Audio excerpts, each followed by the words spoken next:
ಮುಂಬರುವ ಬೇಸಿಗೆ ವೇಳಾಪಟ್ಟಿಯಲ್ಲಿ ಮಂಗಳೂರು ಅಂತಾರಾಷ್ಟ್ರೀಯ ವಿಮಾನ ನಿಲ್ದಾಣದಿಂದ ಜಿದ್ದಾಕ್ಕೆ ನೇರ ವಿಮಾನ ಹಾರಾಟ ಆರಂಭಗೊಳ್ಳಲಿದೆ.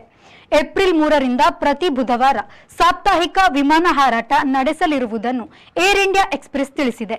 ವಿಮಾನ ಮಧ್ಯಾಹ್ನ 2:50ಕ್ಕೆ ಮಂಗಳೂರಿನಿಂದ ಹೊರಟು ಸಂಜೆ 6:25ಕ್ಕೆ ಜಿದ್ದಾ ತಲುಪಲಿದೆ. ಜಿದ್ದಾದಿಂದ ವಿಮಾನ ಬುಧವಾರ ರಾತ್ರಿ 7:25ಕ್ಕೆ ಹೊರಟು ಮರುದಿನ ಗುರುವಾರ ಬೆಳಗ್ಗಿನ ಜಾವ 3:40ಕ್ಕೆ ಮಂಗಳೂರನ್ನು ತಲುಪಲಿದೆ. ಏರ್ ಇಂಡಿಯಾ ಎಕ್ಸ್‌ಪ್ರೆಸ್ನ ಈ ಹೊಸ ವಿಮಾನಕ್ಕೆ ಬುಕಿಂಗ್ ಆರಂಭಗೊಂಡಿದೆ. ಈ ವಿಮಾನಕ್ಕಾಗಿ ಏರ್ಲೈನ್ 186 ಆಸನಗಳ ಬೋಯಿಂಗ್ 737-800 ವಿಮಾನವನ್ನು ನಿಯೋಜಿಸಲಿದೆ. ಪ್ರಸ್ತುತ ಮಂಗಳೂರು ಅಂತಾರಾಷ್ಟ್ರೀಯ ವಿಮಾನ ನಿಲ್ದಾಣದಿಂದ Abu Dhabi, Bahrain Dammam, Doha, Dubai, Kuwait ಮತ್ತು ಮಸ್ಕತ್ಗೆ ವಿಮಾನಗಳ ಹಾರಾಟವಿದೆ.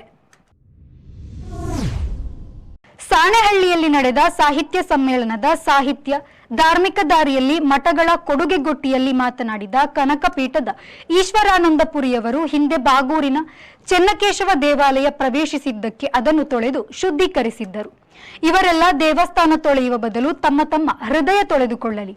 ಉಡುಪಿ ಕೃಷ್ಣ ಆಲಯದೆದುರು ಕನಕದಾಸರು ಪ್ರತಿಭಟನೆ ಮಾಡಿದ್ದರು. ಚೆನ್ನಕೇಶವ ಆಲಯ ಮುಜರಾಯಿ ಇಲಾಖೆಯದು ಎಂದು ತಿಳಿದಿದ್ದರೆ ಅದರೆದುರು ಪ್ರತಿಭಟನೆ ಮಾಡುತ್ತಿದ್ದೆ. ಅದು ಮುಜರಾಯಿ ಇಲಾಖೆಯದು ಎಂದು ಆಮೇಲೆ ತಿಳಿಯಿತು. ನಾವು ಒಂದು ಮಠದ ಸ್ವಾಮೀಜಿ. ಇವರು ಹಿಂದೆ ಒಂದುಗಳು ನಮ್ಮನ್ನು ನಮ್ಮ ಜಾತಿಯ ಮೇಲೆ ಗುರುತಿಸುತ್ತಾರೆ. ಈಗ ಸಾಕಷ್ಟು ಶೂದ್ರ ಸ್ವಾಮೀಜಿಗಳು ಇದ್ದಾರೆ. ಅವರೆಲ್ಲ ಒಂದಾಗಿ ಗರ್ಭಗುಡಿ ಹೋಗುವ ಚಳುವಳಿ ಮಾಡಬೇಕಾಗಿದೆ.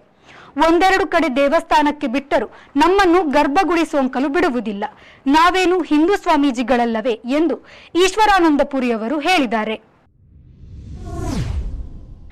2012ರ ಉತ್ತರ ಪ್ರದೇಶ ವಿಧಾನಸಭಾ ಚುನಾವಣೆಯ ಸಂದರ್ಭದಲ್ಲಿ ನೀತಿ ಸಂಹಿತೆ ಉಲ್ಲಂಘನೆ ಮಾಡಿದ ಪ್ರಕರಣಕ್ಕೆ ಸಂಬಂಧಿಸಿದಂತೆ ಲಕ್ನೋ ನ್ಯಾಯಾಲಯವು ಬಿಜೆಪಿ ಸಂಸದೆ ರೀಟಾ ಬಹುಗುಣ ಜೋಶಿಯವರಿಗೆ 6 ತಿಂಗಳು ಜೈಲು ಶಿಕ್ಷೆ ಮತ್ತು ₹1,100 ದಂಡ ವಿಧಿಸಿದೆ. ಶಾಸಕ ಸಂಸದರ ನ್ಯಾಯಾಲಯದ ಹೆಚ್ಚುವರಿ ನ್ಯಾಯಾಧೀಶರಾದ ಅಂಬರೀಶ್ ಕುಮಾರ್ ಶ್ರೀವಾಸ್ತವ ಅವರು ಹಾಲಿ ಪ್ರಯಾಗ್ ರಾಜ್ ಸಂಸದೆಯಾಗಿರುವ ರೀಟಾ ಬಹುಗುಣರಿಗೆ ಶಿಕ್ಷೆ ವಿಧಿಸಿದರು. ಕಾಂಗ್ರೆಸ್ ನಾಯಕಿಗೆ ಶಿಕ್ಷೆ ಎಂದು ತೀರ್ಪಿನಲ್ಲಿ ಬರೆಯಲಾಗಿದೆ. 2012ರಲ್ಲಿ ರೀಟಾ ಬಹುಗುಣ ಕಾಂಗ್ರೆಸ್ ಪಕ್ಷದಲ್ಲಿದ್ದರು. 2012ರ ಫೆಬ್ರವರಿ 17ರಂದು ಲಕ್ನೋದ ಕೃಷ್ಣನಗರದಲ್ಲಿ ಕಾಂಗ್ರೆಸ್ ಅಭ್ಯರ್ಥಿ ಪರ ಕತ್ತಲಾದ ಬಳಿಕ ನೀತಿ ಸಂಹಿತೆ ಉಲ್ಲಂಘಿಸಿ ಪ್ರಚಾರ ಮಾಡಿದ್ದರು ಎಂದು ಆರೋಪಿಸಲಾಗಿತ್ತು. ಲಕ್ನೋ ಕ್ಯಾಂಟ್ ಕ್ಷೇತ್ರದಿಂದ ಅವರು ಪ್ರಚಾರ ಮಾಡಿದ್ದ ಅಭ್ಯರ್ಥಿ ಆಗ ಗೆದ್ದಿದ್ದರು.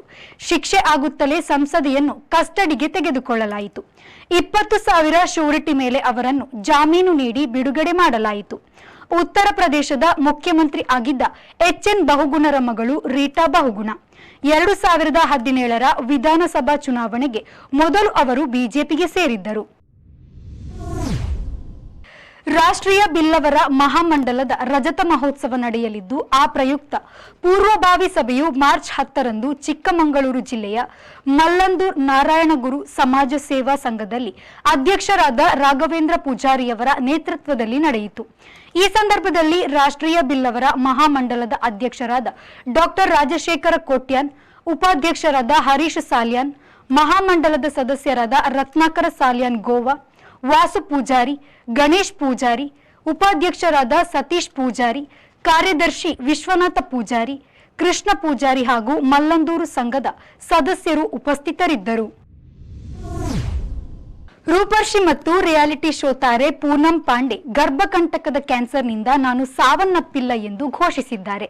ಪೂನಂ ಪಾಂಡೆ ಅವರ ಮ್ಯಾನೇಜರ್ ಪಾಂಡೆ ಗರ್ಭಕಂಟಕದ ಕ್ಯಾನ್ಸರ್ನಿಂದ ಸಾವನ್ನಪ್ಪಿದ್ದಾರೆ ಎಂದು ಘೋಷಿಸಿದ 1 ದಿನದ ನಂತರ ಇನ್ಸ್ಟಾಗ್ರಾಂನಲ್ಲಿ ಪೂನಂ ಪಾಂಡೆಯವರ ಪ್ರಕಟಣೆ ಬಂದಿದೆ. ನಾನು ಜೀವಂತವಾಗಿದ್ದೇನೆ. ನಾನು ಗರ್ಭಕಂಟಕದ ಕ್ಯಾನ್ಸರ್ನಿಂದ ಸಾಯಲಿಲ್ಲ. ದುರದೃಷ್ಟವಶಾತ್ ಗರ್ಭಕಂಟಕದ ಕ್ಯಾನ್ಸರ್ನಿಂದ ಪ್ರಾಣ ಕಳೆದುಕೊಂಡ ನೂರಾರು ಮತ್ತು ಸಾವಿರಾರು ಮಹಿಳೆಯರ ಬಗ್ಗೆ ನಾನು ಹೇಳಲಾರೆ ಎಂದು ತಮ್ಮ ವಿಡಿಯೋ ಸಂದೇಶದಲ್ಲಿ ಹೇಳಿದ್ದಾರೆ. ಪೂನಂ ಪಾಂಡೆ ಕ್ಯಾನ್ಸರ್ನಿಂದ ದಿಢೀರ್ ಸಾವಿನ ಸುದ್ದಿ ಜನರಲ್ಲಿ ಆತಂಕವನ್ನುಂಟು ಮಾಡಿತ್ತು. ಅಧಿಕೃತ ಮಾಹಿತಿ ಜಾಲತಾಣವಾದ ವಿಕಿಪೀಡಿಯಾವು ಕೂಡ ಪೂನಂ ಸಾವಿನ ದಿನಾಂಕವನ್ನು ತನ್ನ ಪೋಸ್ಟ್ನಲ್ಲಿ ಸೇರಿಸಿತ್ತು. ನವೀನ್ ಕುಮಾರ್ ಭಂಡಾರಿ ದಂಪತಿ ಮತ್ತು ಮನೆಯವರಿಂದ ಇತಿಹಾಸ ಪ್ರಸಿದ್ಧ ಪುತ್ತೂರು ಮಹತೋಬಾರ ಶ್ರೀ ಮಹಾಲಿಂಗೇಶ್ವರ ದೇವಸ್ಥಾನದ ಶ್ರೀ ದೇವರ ಪ್ರಧಾನ ಗರ್ಭಗುಡಿಯ ದಾರಂದಕ್ಕೆ ಬೆಳ್ಳಿಯ ಕವಚ ಸಮರ್ಪಣೆ ಮಾಡಲಾಯಿತು.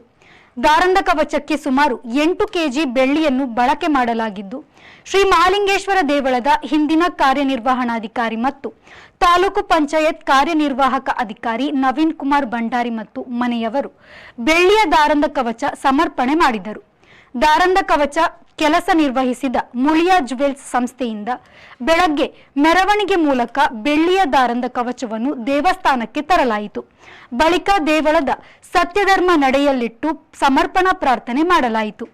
ಈ ಸಂದರ್ಭದಲ್ಲಿ ಮಾನಿಲ ಶ್ರೀ ಮೋಹನದಾಸ ಪರಮಹಂಸ ಸ್ವಾಮೀಜಿ, ದೇವಳದ ವ್ಯವಸ್ಥಾಪನಾ ಸಮಿತಿ ಅಧ್ಯಕ್ಷ ಕೇಶವ ಪ್ರಸಾದ್ ಮುಳಿಯ, ಸದಸ್ಯರು ಮತ್ತು ಮಾಜಿ ಶಾಸಕ ಸಂಜೀವ ಮಠಂದೂರು ಸಹಿತ ಹಲವಾರು ಮಂದಿ ಭಕ್ತರು ಉಪಸ್ಥಿತರಿದ್ದರು.